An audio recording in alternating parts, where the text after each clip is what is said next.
Bismillahirrahmanirrahim. Assalamualaikum warahmatullahi wabarakatuh.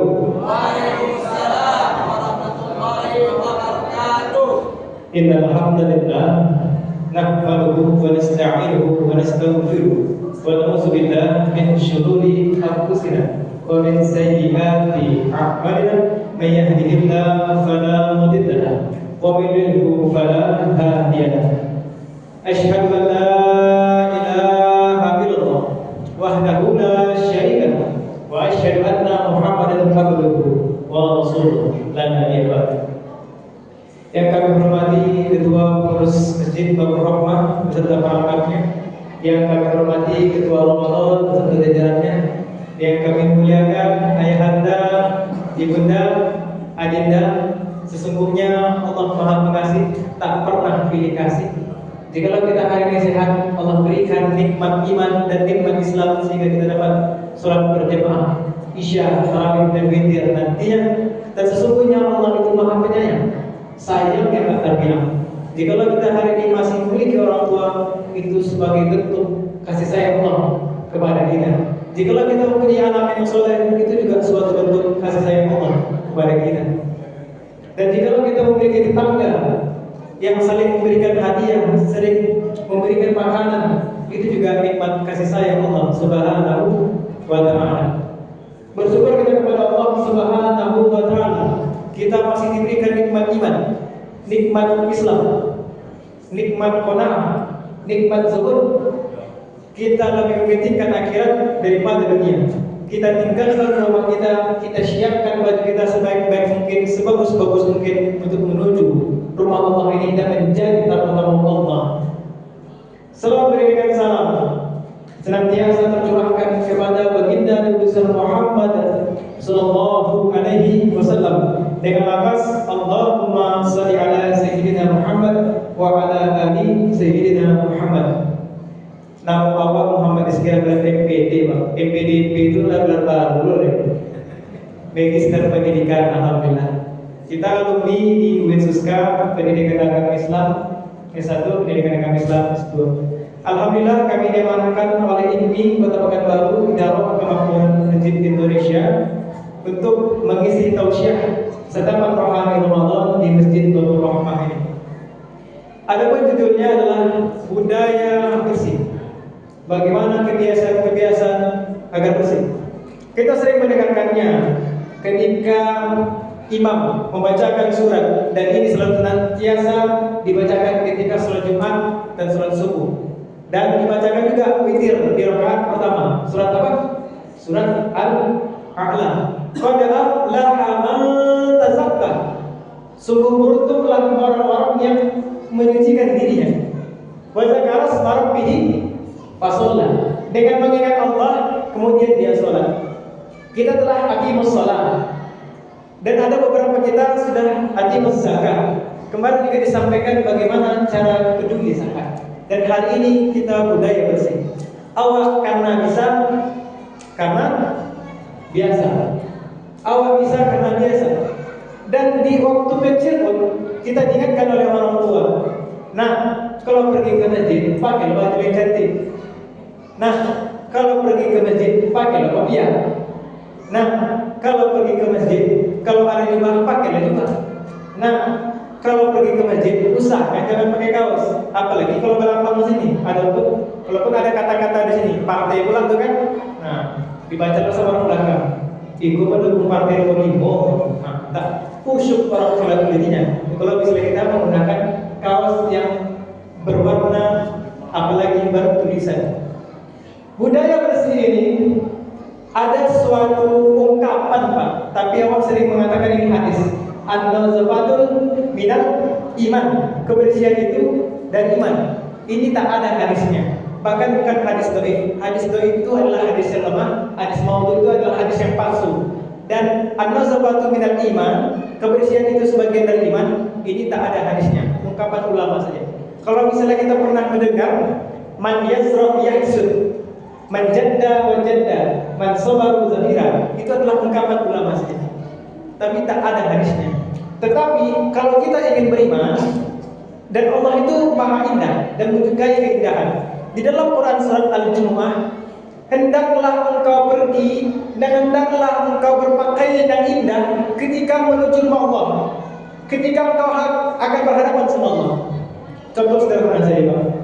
Jadi kalau kita punya bos di tempat kerja kita, dan ketika itu ditelepon dadakan dan itu sangat penting, kemudian bos mengatakan hanya kamu saja yang saya panggil, apa yang kita siapkan, Pak? Baju paling bagus. Agar apa?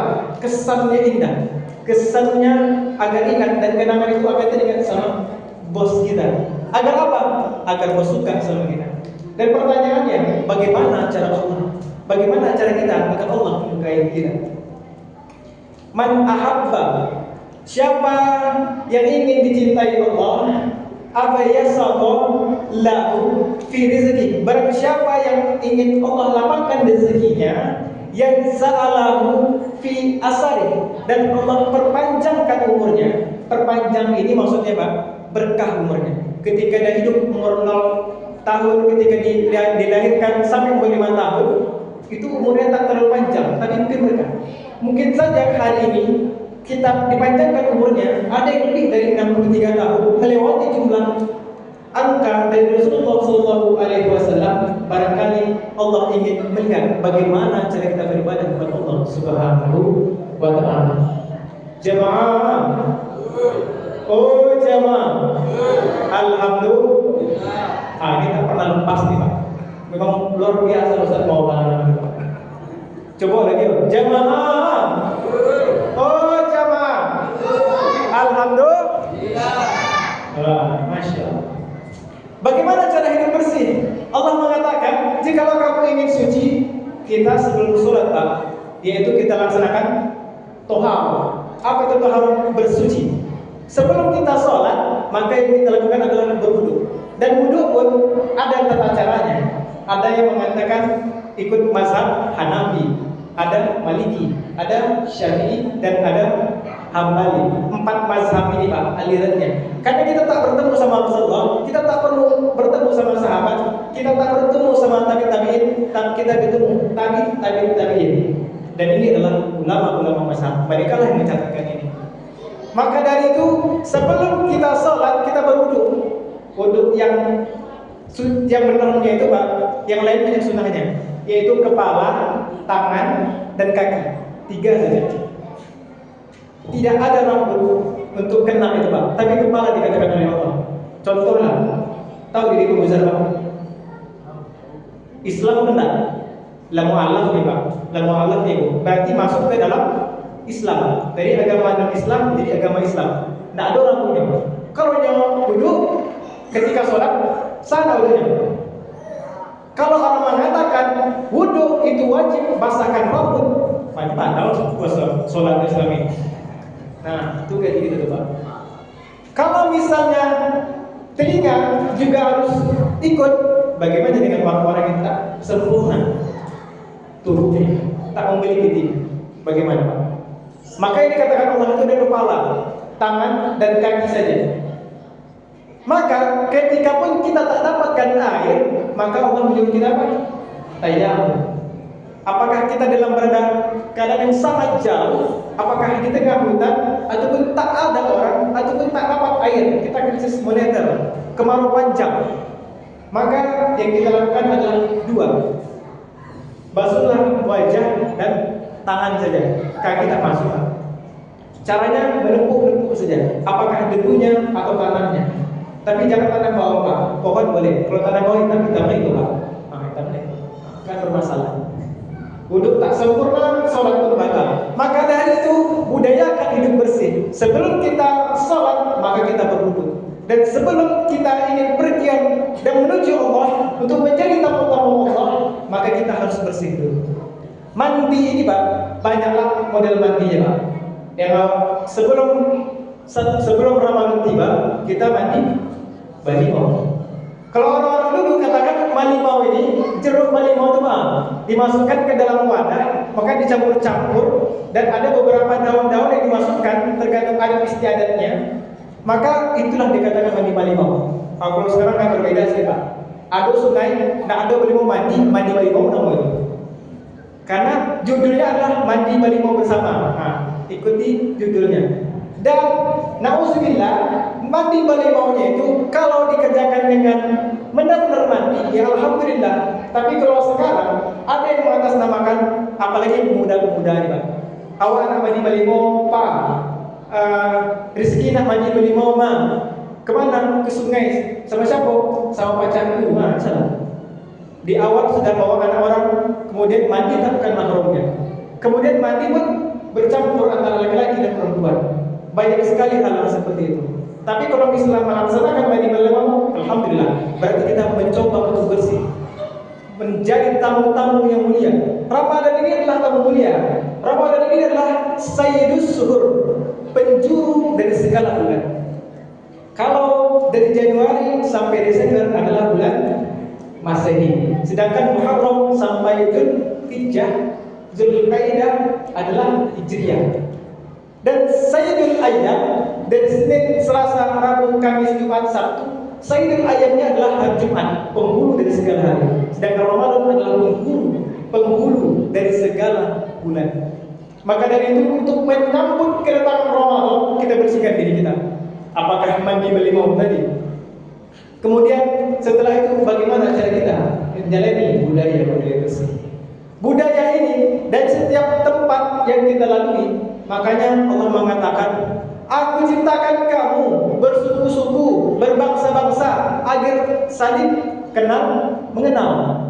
Jikalau di dalam budaya itu, di dalam Masjid Babur Rahmah ada kunut itu, Pak. Nah, kalaupun ada kunut, berarti budaya kan kunut. Yang tak kunut, ikuti saja lah. Karena di awal usolli fardhu subhi raka'ataini mustaqbilal qiblati makmuman, mengikuti imam. Walaupun dia tak kunut, ketika imam kunut dia langsung sujud, tak boleh, maka batal solatnya. Maka ikutilah imam itu. Jikalau tak kunut, tak masalah. Jangan menyalahkan yang kunut. Karena sekarang ini perdebatan di antara dalam masjid saja, Pak. Kenapa gitu? Hal-hal yang sepele dibawa keluar. Orang keluar tak sholat, tak mau ke masjid. Kenapa? Orang di masjid itu gara-gara tengoklah, tahu bertengkar kan? Kok aku ke masjid? Kalau tiba-tiba bertengkar, itu yang mereka katakan, Pak. Banyak sekali penelitian seperti itu, artikel-artikel seperti itu mengatakan bahwa di dalam masjid seharusnya adalah budaya yang kita tanamkan agar orang-orang senang ke masjid. Jikalau hari ini banyak anak-anak bermain, jikalau hari ini anak-anak banyak ke masjid, maka kita syukuri, Pak. Allah katakan, la in syakartum la azidannakum. Jikalau engkau bersyukur, aku tambah nilainya. Wala in kafartum inna azabi lasyadid. Jikalau engkau kufur, maka azabku sangat pedih. Maka mohon maaf Bapak Ibu, ayah bunda, jikalau pun anaknya main-main, jangan pernah bentak mereka, bunda. Kita pernah di posisi menjadi anak-anak, dan jikalau kita pernah dibentak, minimal kita tak bentak anak orang. Sesungguhnya kalau ingin berkata, dan berkata ini ibarat pedang yang telah dilakukan, yang telah dilaksanakan, maka tak akan berani dia kembali lagi, dan tak akan bisa diambil kembali lagi. Itulah ucapan kita kepada anak-anak. Jangan pernah sekalipun kita membentak anak-anak. Ajarkan mereka bagaimana cara budaya di masjid, bagaimana ketika ada imam, kemudian ada takmir masjid mengatakan, makanya setiap imam ingin sholat, staqimu, sufufakum faqawasu, lurus dan rapikan shaf. Nah, itu tugas takmir masjid, membantu jemaah-jemaah ini agar merapikan anak-anaknya. Kalau di awalnya rapi, selanjutnya tak rapi, tak masalah. Memang dunia mereka seperti itu, Bang. Biarkan mereka mencintai masjid, biarkan mereka budayakan masjid ini sebagai tempat mereka ingin menimba ilmu, tempat mereka bermusyawarah, tempat mereka bermain. Dan suatu saat nanti, kullu nafsin za'iqatul maut. Setiap yang bernyawa akan merasakan kematian. Dan ada 3 hal ketika anak Adam itu meninggal, 3 hal yang tak terputus. Semuanya amal terputus. Yang pertama adalah sedekah jariyah. Alhamdulillah kita sudah banyak bersedekah, sudah banyak list siapa yang berinfak. Kemudian apa? Ilmu yang bermanfaat. Jikalau kita hari ini mengatakan kepada anak-anak, budaya bernafas seperti ini adalah masjid. Ilmu, Pak. doa anak yang soleh. Barangkali ada anak-anak di sini yang kita tak tahu masa depannya seperti apa. Bisa jadi di antara mereka ada yang menjadi bupati, ada yang menjadi gubernur Riau, bahkan ada yang menjadi presiden. Wallahu a'lam bishawab. Allah yang mengatur ini, Allah yang berkehendak, Allah yang berkuasa. Maka dari itu, untuk budaya bersih ini, mari kita tanamkan pada diri kita sendiri. Man yazra yahsud. Siapa yang menanam akan menuai hasil tanaman itu. Man sabaru sabira. Siapa yang bersabar, dia akan beruntung. Man jadda wa jadda. Siapa yang bersungguh-sungguh, dia akan berhasil. Semoga bermanfaat. Subhanakallahumma wa bihamdika.